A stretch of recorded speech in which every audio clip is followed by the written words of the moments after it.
Recording already? Yeah, it's right. Okay.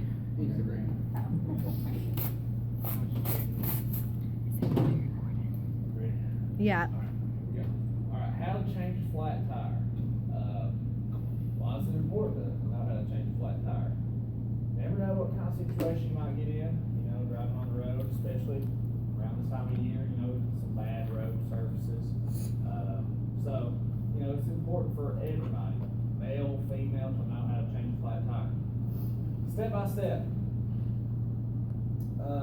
So you get down, you assess the situation, but hey, that's a flat tire, and so first thing you want to do is take a lug wrench. All of them won't look like this. Some are four-sided lug wrenches with different lug sizes. If you're lucky enough to have a battery impact, that's awesome. It makes it real quick, like a turn. Anyway, what you want to do first, loosen the lug nuts. Get them loose, okay? Some cars have a jack in them with a spare tire, some don't.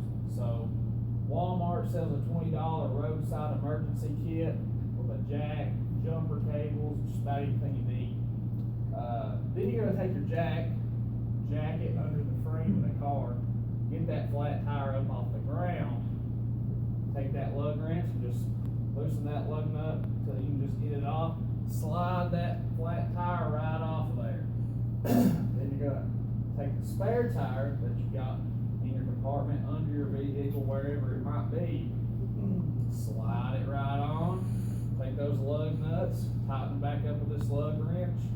Then you're gonna take that jack all the way down where the car will sit on that spare tire, squarely on the ground, and then safely secure the lug nuts as tight as they will go.